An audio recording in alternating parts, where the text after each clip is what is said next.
Pemirsa, Bank Indonesia memutuskan untuk mempertahankan BI rate di level 4,75%. Keputusan ini konsisten dengan fokus kebijakan saat ini pada upaya penguatan stabilisasi nilai tukar rupiah di tengah tingginya ketidakpastian global.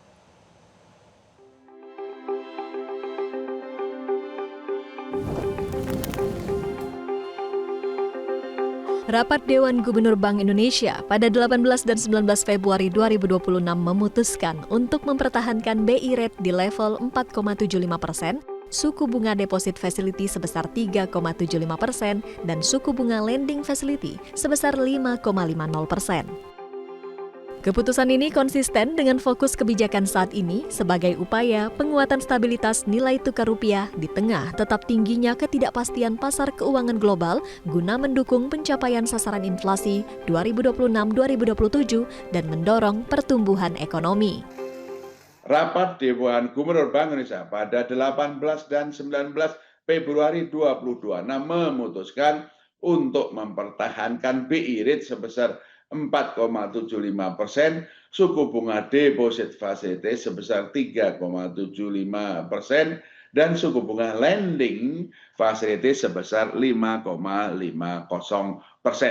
Keputusan ini konsisten dengan fokus kebijakan saat ini pada upaya penguatan stabilisasi nilai tukar rupiah di tengah tetap tingginya ketidakpastian pasar keuangan global guna mendukung pencapaian sasaran inflasi 2026 dan mendorong pertumbuhan ekonomi.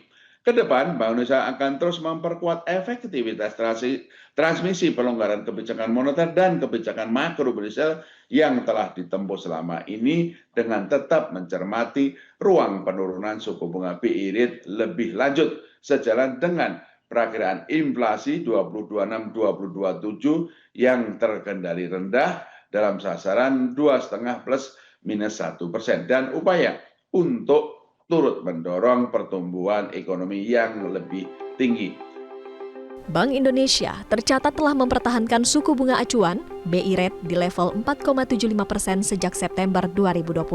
Adapun BI telah menurunkan suku bunga acuan sebanyak 5 kali sepanjang 2025 dengan total penurunan mencapai 125 basis poin. Meski demikian, Bank Indonesia mencatat suku bunga kredit perbankan baru mengalami penurunan sebesar 40 basis poin dari 9,20% pada awal 2025 menjadi 8,80% pada Januari 2026.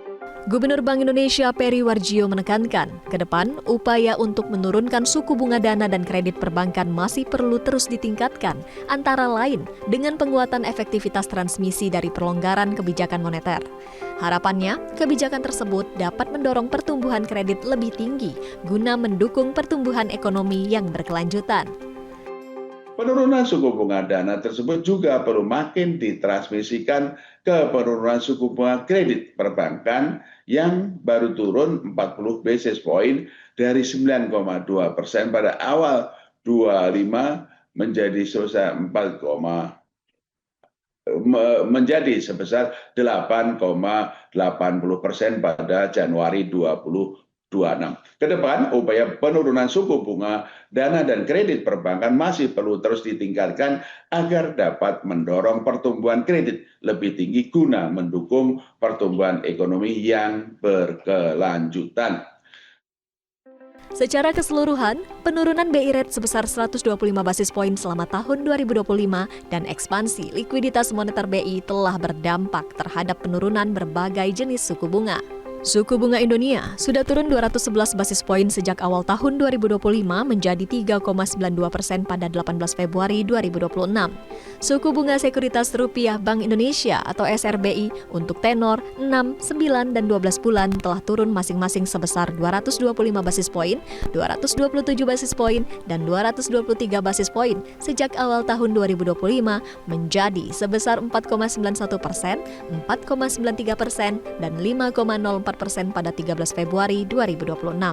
Sementara itu, imbal hasil surat berharga negara atau SBN untuk tenor 2 tahun dan 10 tahun masing-masing tercatat sebesar 5,06% dan 6,38% pada 18 Februari 2026.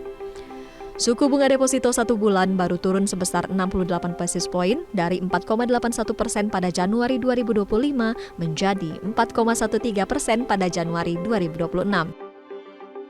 Bank Indonesia juga menetapkan berbagai respons bauran kebijakan moneter, makroprudensial, dan sistem pembayaran untuk mempertahankan stabilitas dan turut mendorong pertumbuhan ekonomi yang berkelanjutan.